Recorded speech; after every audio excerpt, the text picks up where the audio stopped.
Doctor Sandeep, मैं एक आंकड़ा दे दे रहा हूं इसलिए कि वो आंकड़ा समझने के लिए आसान है। मैं कई जगह उस आंकड़े को देता। अच्छा, दूसरा जो आलोक जी ने कहा, मैंने आपसे भी और सबसे बात की थी सुबह, जब सुबह शीतल जी का एक फेसबुक पे आया, फिर उनका मैसेज भी आया, और उन्होंने एक पुराना स्कैंडिनेविया की कंट्री के एक देश है, वहां पे वी डेमोक्रेसी के नाम से एक संस्था चलाती है कि आपके यहाँ डेमोक्रेसी कितनी है, और उन्होंने उस पर कहा कि भाई इस पे जरूर करनी चाहिए चर्चा, ये बहुत इंपॉर्टेंट है। हम लोग ने पहले उसी पे सोचा, लेकिन जब उसके डिटेल्स देखे तो उस पे ये 1 साल पहले जनवरी 2024 की रिपोर्ट है।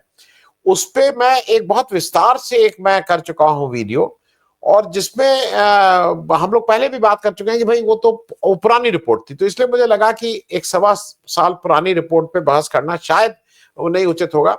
और उसी समय राहुल गांधी पार्लियामेंट में बोल रहे थे इस इलेक्शन में वोट की धांधली को लेके।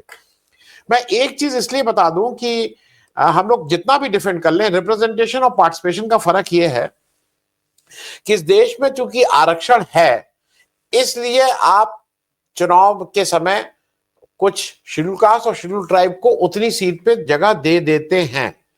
एक उत्तर प्रदेश का नंगा सच सुन लें, और जो मेरे पास वो हैं आंकड़े, अगर किसी को हो तो इसको चैलेंज करें और बताएं। उत्तर प्रदेश में राज्यसभा की 31 सीटें हैं, उसमें से 24 पे बीजेपी के सांसद लोग हैं। उस 24, अच्छा, चूंकि राज्यसभा और विधान परिषद में रिजर्वेशन नहीं होता है, आरक्षित सीटें नहीं होती हैं, उस 24 में दो केवल दलित हैं, दो दलित आउट ऑफ 24। और इससे ज्यादा आप सुन के ताज्जुब होगा, विधान परिषद में कुल 100 सीटें हैं, हाँ, और उस 79 में केवल 2 दलित, 2। मैं डॉक्टर संदीप ये बात मैं आपसे इसलिए कह रहा हूं कि हम लोग कह जितना भी ले, लेकिन जहां मौका मिलता है वहां यही हो रहा है। तो बीजेपी का एक ये चेहरा भी तो सबके सामने आ रहा है कि भाई अगर आप 79 मतलब 80 में 2 दलितों का रिप्रेजेंटेशन दे रहे हैं, तो और उसका दलित के उत्थान की बात कर रहे हैं, तो मैं इस लार्जर उसमें जातिगत जनगणना का भी होना आवश्यक है, लेकिन उसकी तरफ जो मेरे हिसाब से जो पहला कदम है वो निष्पक्ष चुनाव, और निष्पक्ष चुनाव के लिए जैसे हमारे बहुत से दर्शक भी कह रहे हैं, निष्पक्ष इलेक्शन कमीशन, ये सारी चीजें एक दूसरे से गुथी हुई हैं। तो इसलिए डॉक्टर संदीप, आपका ये कितना महत्वपूर्ण है, और राहुल गांधी हर बार नब्ज पे हाथ रखते हैं, उन्होंने फिर उस मर्म पे हाथ रखा है जिसके बिना इस देश का लोकतंत्र तो खतरे में है नहीं, है नहीं, होने की संभावना नहीं है, वो it is being compromised. Doctor Sandeep ji, आप सभी को नमस्कार। देखिए, पूरी दुनिया में सबसे पहले जो जनगणना की शुरुआत हुई वो बेबीलोनियन एम्पायर में हुई 6000 साल पहले, और हमारे देश में जो जातिगत जनगणना पूरी दुनिया का इतिहास रहा है। अगर आप गिनोगे नहीं तो मालूम कैसे चलेगा कि आपके पास लोग कितने हैं, उनके लिए क्या पॉलिसीज आपको बनानी। अब मैं विस्तार से बताता हूँ। 1871 में अंग्रेजों ने भारत में जातिगत जनगणना और जनगणना की शुरुआत की। अब मामला यही था कि भारत के लोगों को गिना जाए और जाना जाए कि कितने लोग हैं, क्या डाइवर्सिटी है, सारी चीजों के बारे में एक उसकी प्रोफाइल रखना, उसके बाद उस पर उनके लिए योजनाएं बनाना। वो 71 में ठीक से नहीं कर पाए, 72 में किया, फिर दोबारा, फिर 81 में किया, फिर हर 10 साल पे करते रहे, और वो 1941 तक करते रहे। 1 सितंबर 1939 को द्वितीय विश्व युद्ध शुरू हुआ, और पूरा यूरोप और दुनिया की जितनी भी शक्तियां थी उलझ गईं बुरी तरह से। वो 41 वाला डेटा रिलीज नहीं कर पाया। आपको जान के आश्चर्य होगा, मैं बार बार दोहराता हूँ कि 1931 का जो आंकड़ा है वो भारत सरकार, किसी की सरकार रही हो, वो अभी तक उसी पे काम चल रहा है। और ये बहुत ही जबरदस्त आश्चर्यजनक है कि 100 साल होने वाले हैं, 2031 में 100 साल हो जाएंगे। अंग्रेजों के जाने के बाद हमने यही काम किया है कि हम अपने आप को गिन नहीं पाए। और आप सोचिए कितना आश्चर्यजनक है कि आपका एक छोटा सा परिवार होता है जो फ्लैट में रहता है, और आपको जब शाम को अपना डिनर बनवाना होता है तो हर आदमी कैलकुलेट करके रोटियां सिकवाता है। लेकिन भारत में ये आश्चर्यजनक है कि पॉलिसीज हैं, मिनिस्ट्री ऑफ सोशल वेलफेयर है दलितों के लिए, ओबीसी के लिए, ट्राइबल्स के लिए। हालांकि दलित और ट्राइबल पॉपुलेशन की गिनती होती है, लेकिन जो सबसे बड़ी समस्या है इस देश की वो ओबीसीज हैं। ओबीसी एक डाइवर्सिफाइड ग्रुप है, एक होमोजेनस नहीं है, हेटेरोजेनस ग्रुप है।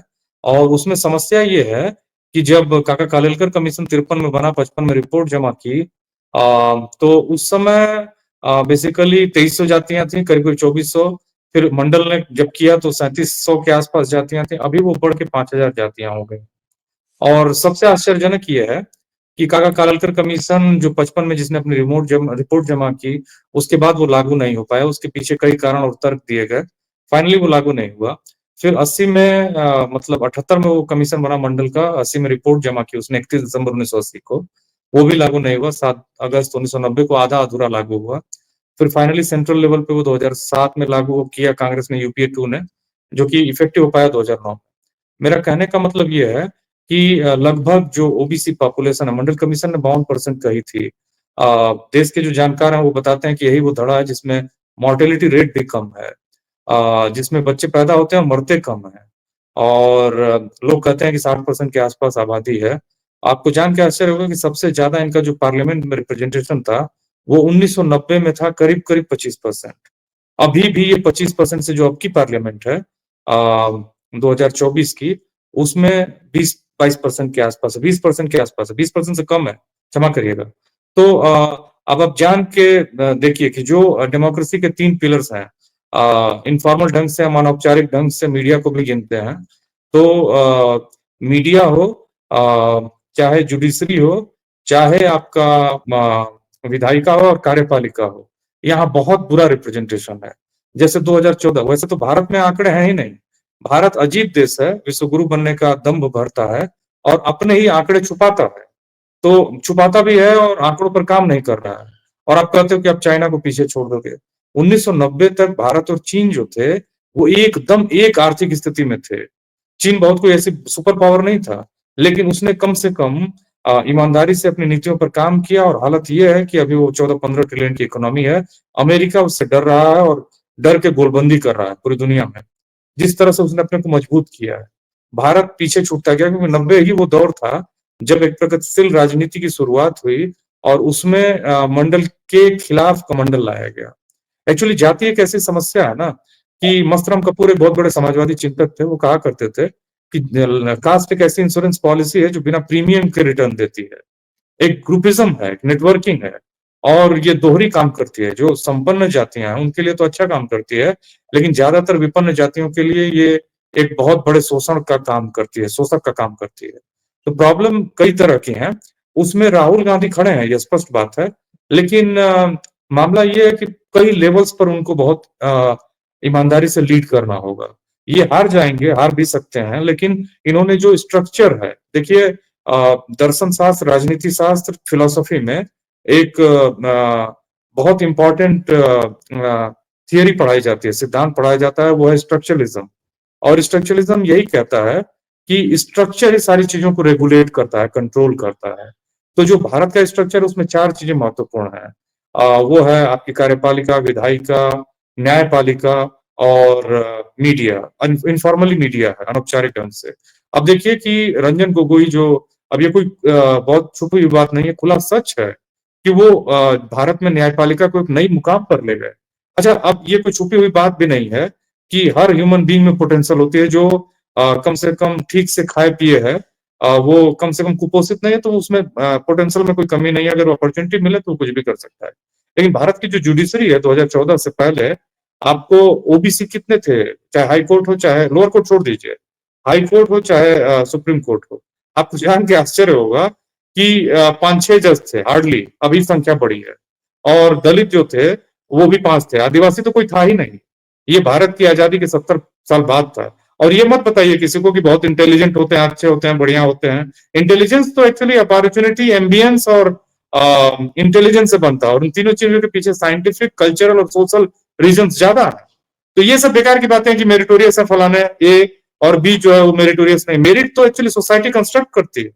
तो कुल मिला के जुडिशरी का हाल मैंने आपको बताया। रंजन गोगोई को ले लीजिए, अभी एक गया चंद्रचूड़, उसने कहा कि भगवान की प्रेरणा से मैंने जजमेंट दिया।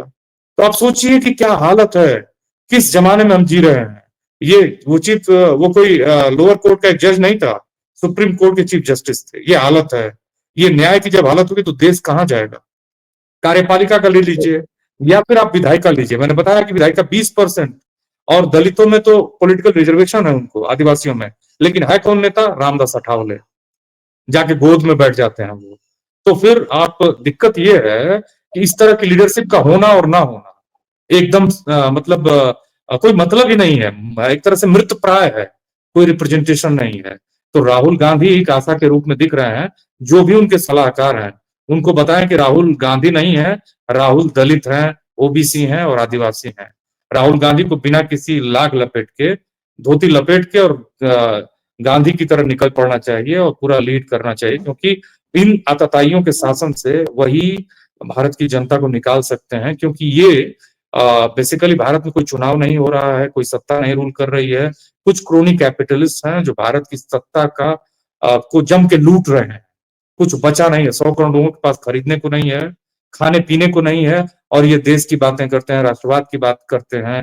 ये भारत के झंडे को तिरंगा नहीं होने देना चाहते थे, ये भारत के संविधान का विरोध करते थे, ये मनुस्मृति को इंडोर्स करने वाले लोग हैं।